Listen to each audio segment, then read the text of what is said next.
At 7:22 in the morning, my coworker stood in my kitchen in her socks, wearing the flannel shirt I'd left on the hook by the door, and asked, "Do you always say things like that to people you think are sleeping?" I had one hand on the kettle and the other doing nothing useful. My name is Will Ashford. I'm 31.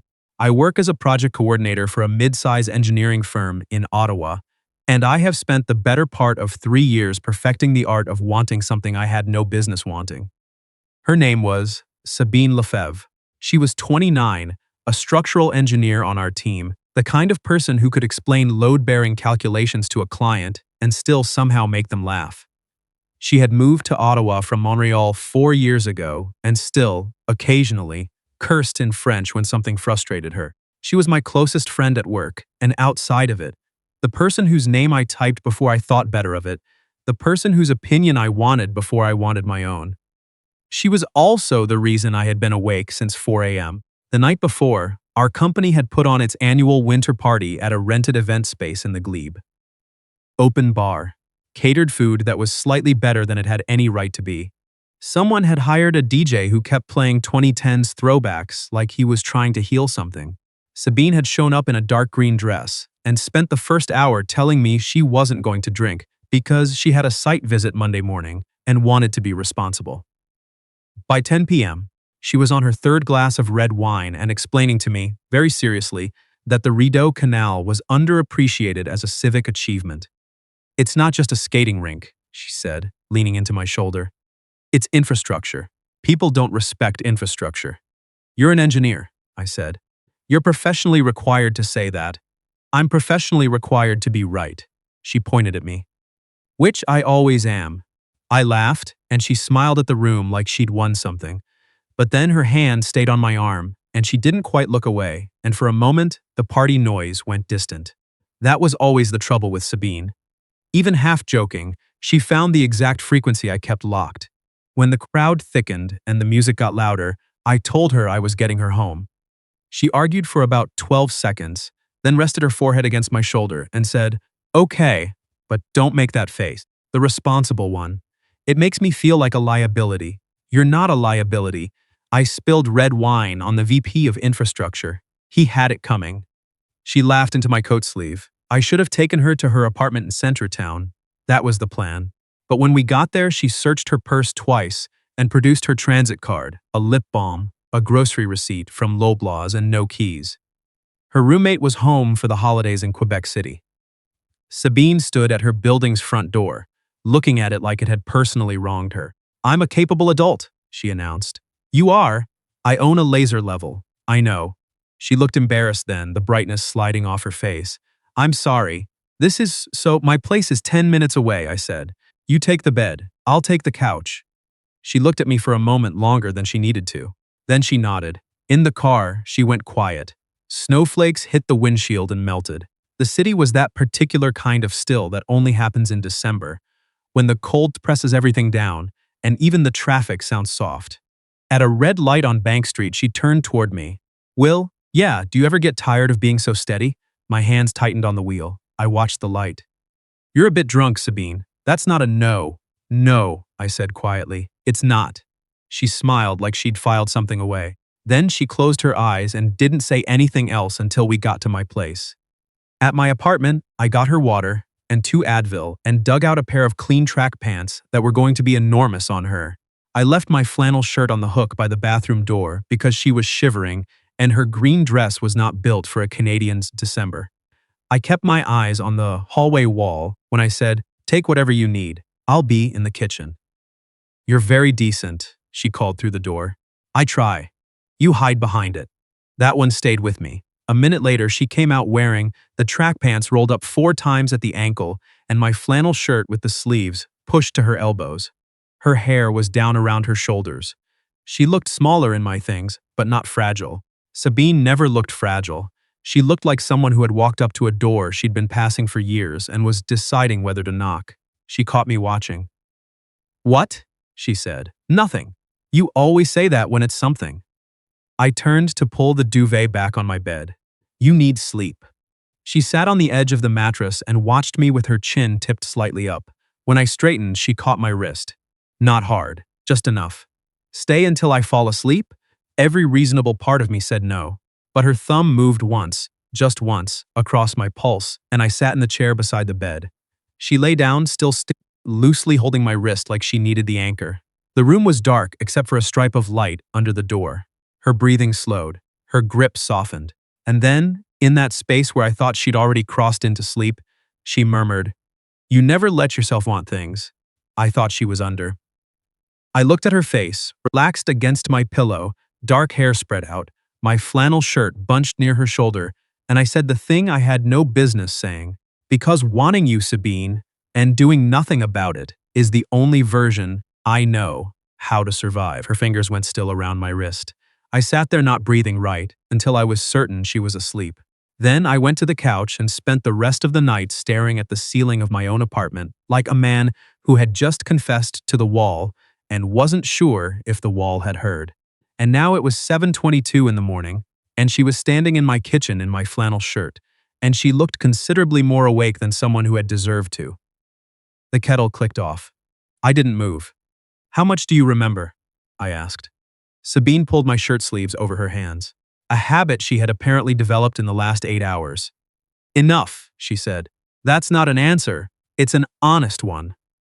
I leaned back against the counter and tried to read her expression. She wasn't teasing now. Whatever she'd brought into the kitchen with her was quieter than that. Heavier. "I didn't mean to make things weird," I said. "You didn't make things weird, Sabine. You made things true." She looked up at me. "Those are different." The kitchen was very small suddenly. Our firm's office kitchen was bigger than this, and I had never once in 3 years felt this level of trapped. "I thought you were asleep," I said. "I know." Her voice softened. "That's the part I keep coming back to." I didn't have an answer for that. I turned to pour the tea, just to have something to do with my hands, and she said quietly, "Will, don't what? Don't start organizing the mugs." I put the mugs down. She stepped closer. Not all the way. Just enough to make me feel the shift in the room.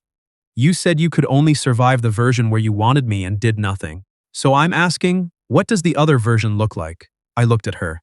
At the early morning mascara, at my enormous flannel shirt, at the woman who had just asked me a question I had been avoiding for 3 years. "Sabine," I said. She exhaled, short and wry. "And there it is." "What?"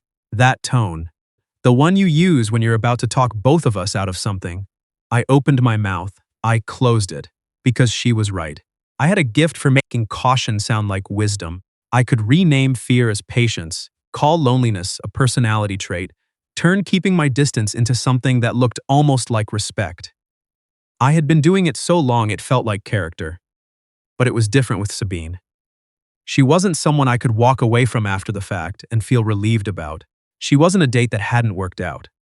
She was the person I called when I got that email from my landlord about the rent increase and needed someone to help me figure out if it was legal. She was the one who had driven me to the hospital at 2 a.m. when I thought I was having a heart attack, and it turned out to be a panic attack. And she had sat in the waiting room and not made me feel stupid about it once. She was the person who knew I hated the smell of artificial pine, but still brought me a small real one from the market on Elgin Street every December because she said my apartment looked like it belonged to someone who had given up on joy. If I got this wrong, I wasn't just losing a possibility. I was losing her. "You were drunk," I said, carefully. "I was," she said, past tense. "It's now tomorrow morning and I've had water and Advil and 6 hours of sleep." She tilted her head. "Still want to use that one?" "It changes the context of last night. It changes my blood alcohol content," she said. Not what I heard. I looked away first. The kitchen clock above the stove ticked too loudly. "Do you remember," she said slowly, "when I told you about what happened with Matthew?" I remembered. Matthew was her ex, a guy she dated for a year and a half before he moved to Vancouver for a job and decided, mostly through omission, that the relationship wasn't coming with him. I had helped her move her furniture back from his condo in Westboro. I had listened to her talk about it from every angle. I had kept every opinion I'd wanted to voice to myself. "He told me once," she said, "that you were the reason things never quite worked." I went still. I told him that was ridiculous, that we were just friends. She looked into her tea mug. "He said friends don't look at each other the way you look at me." I said nothing. "I laughed it off," she said, And then I went home and sat with it for about 3 hours. Sabine. I thought I was imagining it, she said. Or projecting. You were always so. You never made a move, never said anything. You just kept showing up, taking my calls at weird hours, driving me to IKEA on your day off so I could get a bookshelf, and then spending 4 hours putting it together. The instructions were in 5 languages, and none of them were helpful. She almost smiled. My point is that you were so present and so careful, and I convinced myself that's just who you were, that you were like that with everyone. She paused. Are you? No, I said, and it came out too fast to take back. She absorbed that. The snow outside the window had started again, quiet and indifferent. I didn't think I was allowed to want you back, she said finally. That hit me somewhere below the ribs. Because we worked together, I said. Because I didn't know if you wanted me at all. She looked up. And I wasn't going to humiliate myself over a guess. It wasn't a guess. I didn't know that. I know, I said. That's on me. She shook her head, but not dismissively, more like she was trying to clear something. I'm not here to assign blame. I'm here because I woke up in your bed with your voice still in my head, and my first thought wasn't embarrassment. She met my eyes. My first thought was, finally, someone said it out loud. My chest tightened so hard the kettle blur of sound behind us went muffled. Finally. I had played versions of this conversation out in my head before. Late at night, mostly, when I was driving home from her place and had to talk myself down from what the evening had felt like. In none of those imagined versions did she look like this. A little sleep-rumpled, completely clear-eyed, utterly unafraid. Sabine, I said, and this time her name came out different. She crossed the kitchen before I could recalibrate. 3 steps, not rushed, not theatrical. Just 3 quiet steps until she was standing close enough that I could smell my own laundry soap on her and something underneath it that was just hers. Tell me this is too complicated, she said, looking up. It is complicated. That's not the same as wrong. Tell me you'll regret it, she said. I won't. Then say something that actually makes me stop. I looked at her face. At the small scar above her left eyebrow from a bike accident she'd described once at a team lunch. At the way she was holding my flannel shirt cuffs in her fists. At the woman who had just handed me every exit and was watching to see if I took one. I can't, I said. She exhaled, and then my phone rang. We both went rigid. I looked at the screen on the counter. My coworker Darren. Which meant he had somehow already heard something from someone at last night's party, because Darren existed primarily to be the person who found out things first and told you about them, in a way that implied you should have known. Sabine looked at the phone, then at me. Then she laughed, this small, disbelieving sound, like the universe had terrible timing and she wasn't even surprised. You're not answering that, she said. No, the phone rang out, a beat of silence. Then a text appeared. Darren. Okay, so people are saying things about you and Sabine last night. Clarify or I start speculating, and buddy, you do not want that. Sabine read it over my shoulder and made a sound like she was being personally persecuted. Who told him anything? He has sources. He is a project coordinator. So am I, and I apparently have 0 sources because I didn't know you heard me. She pressed her lips together. Fair point. I typed back. She lost her keys. She's fine. Nothing happened. The reply came in under 30 seconds. Darren, okay, but nothing happened, is doing a lot of heavy lifting there. Also, someone said she was wearing your shirt this morning, which, how would anyone know that? Unless, did you pocket dial the group chat again? Well, I swear to God. Sabine buried her face in both hands. The group chat? I didn't pocket dial anything. It's Harpreet, she said immediately. She was walking by when you put me in the car last night. She sees everything. Darren? Will, buddy? Respond. I locked the phone. Sabine looked at me from between her fingers. He's going to tell everyone. He was going to tell everyone regardless. This is a nightmare. Is it? I said. She lowered her hands. Something shifted in her expression. No, she said quietly. It's not. We stayed like that for a moment, the snow doing its thing outside, Darren presumably composing increasingly unhinged messages, and something new and slightly terrifying sitting between us in the kitchen light. You should probably shower, I said. I can drive you home once your building super can let you in. She looked at me steadily. Is that what you want? No, I said, but I want you to want this when you're standing in your own kitchen, not mine. Something moved across her face, not quite hurt, but adjacent. Then she nodded. Okay, she said. Clear head. She walked past me toward the hallway. At the doorway, she paused, didn't turn around. For the record, she said softly, I've had a clear head about you since the Rideau Canal argument 14 months ago. When you looked at me like I'd just said something that mattered, even though we were just talking about skating infrastructure. A beat. I noticed. I just didn't know what to do with it. Then she was down the hall, and I heard the bathroom door close, and the shower turn on. I stood in my kitchen like someone who had just been handed a map he'd been circling for over a year. Clear head. I had said that as if her feelings were weather, as if mine weren't 3 years' worth of small decisions that all pointed the same direction. I opened my phone. Darren, I'm going to assume silence means confirmed and act accordingly. Me, nothing confirmed. She lost her keys. She slept in my bed. I slept on the couch. We're adults. Darren, right? But are you happy adults or suffering in silence? Adults, because those are two very different situations. And I've had theories about this for a long time. I locked the phone again and stared at the counter. My phone buzzed once more. This one wasn't Darren.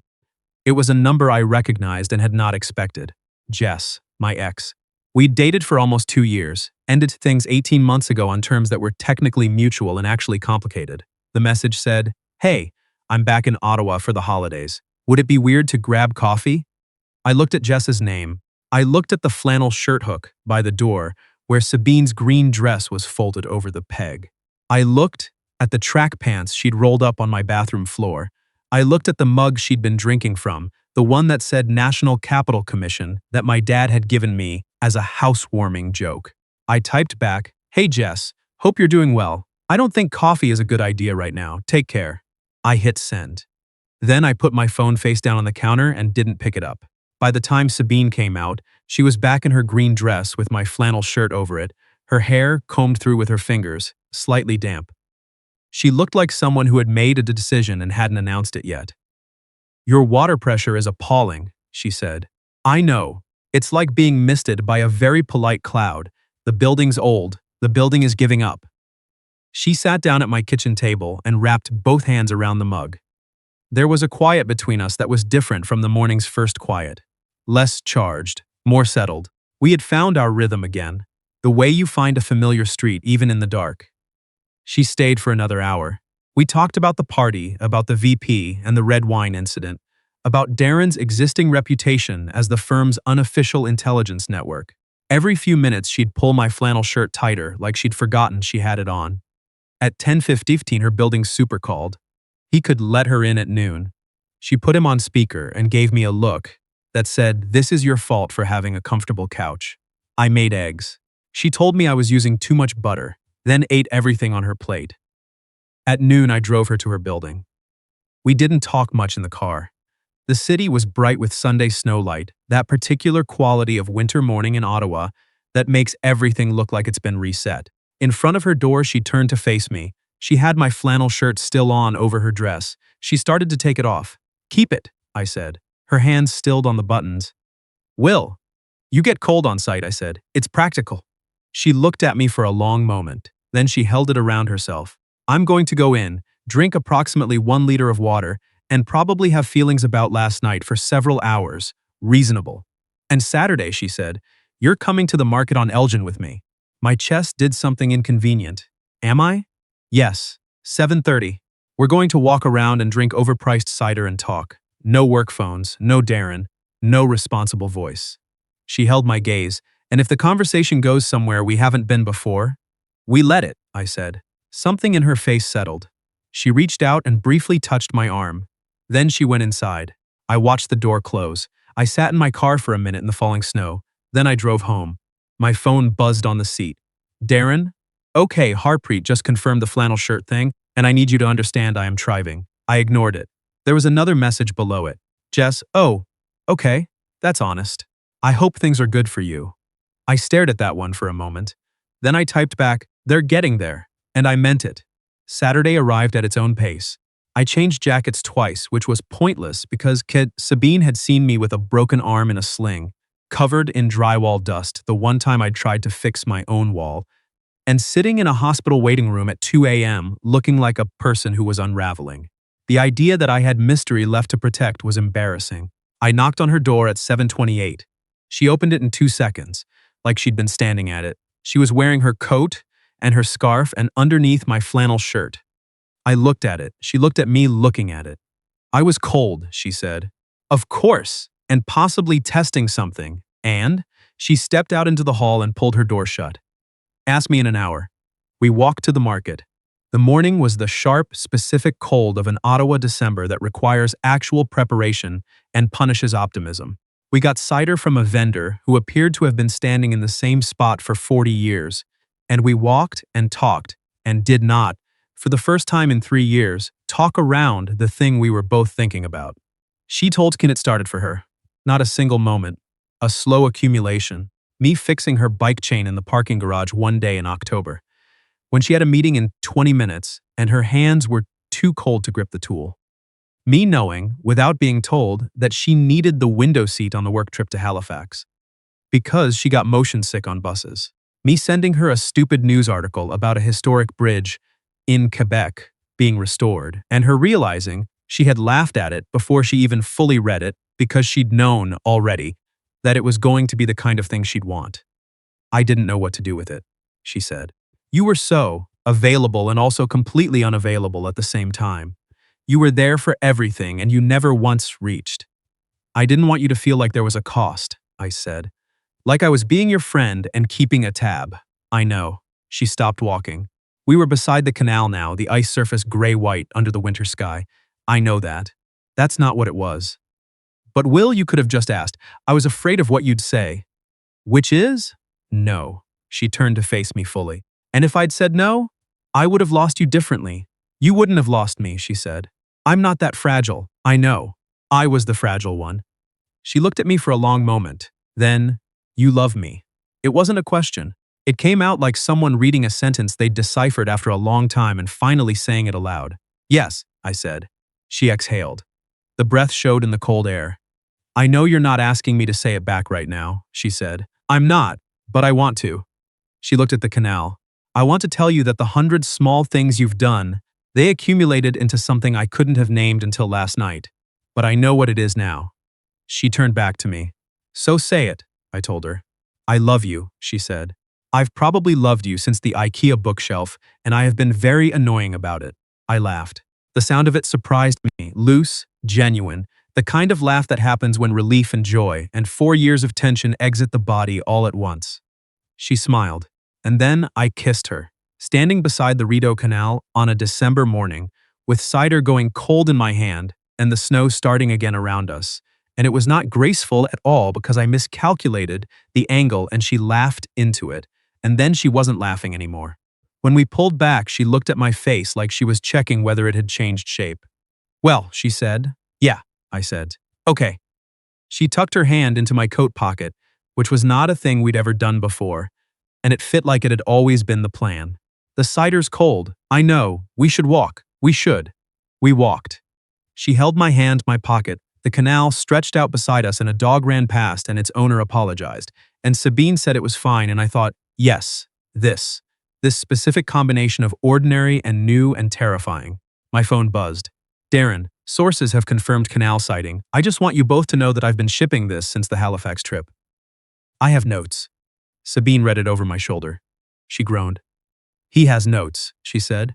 He always has notes. This is the worst. This is fine, I said. No responsible voice, she reminded me. I'm not being responsible, I said. I'm being happy. Those are different. She looked at me sideways. That might be the most you thing you've ever said. I'm learning.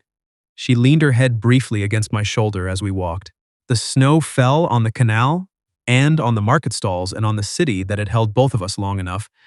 And for the first time in a long time, I wasn't managing the distance between what I felt and what I saw instead. The weeks after that were strange and good and occasionally mortifying. We had to learn how to be more than friends in a workplace where Darren had, in fact, been keeping notes since Halifax.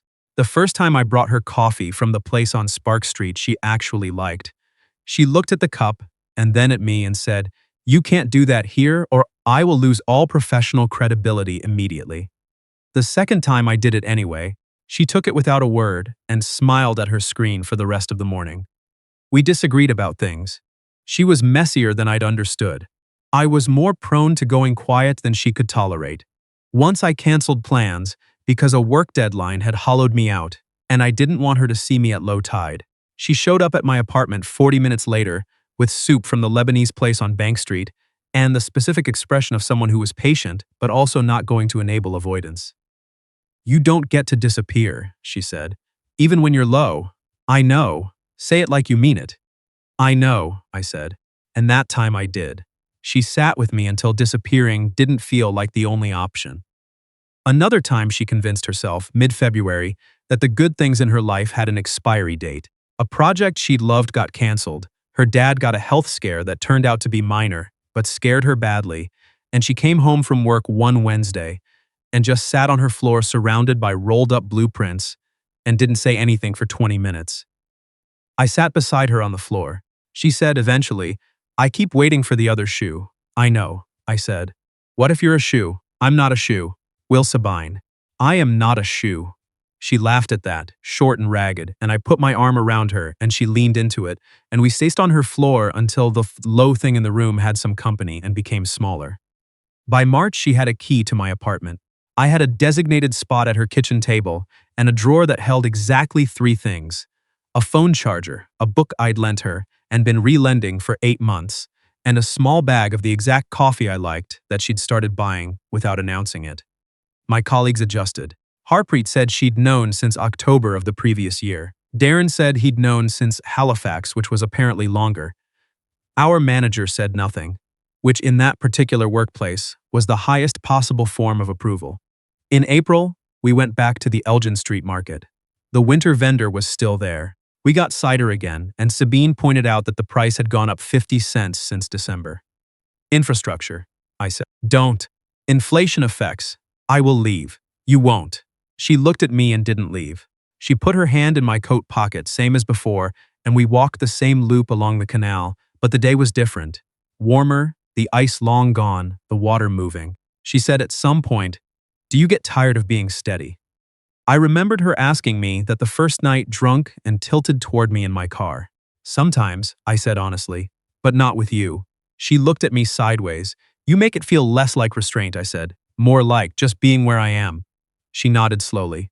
"Okay," she said. "Okay, that's a good answer." She leaned against my shoulder as we walked.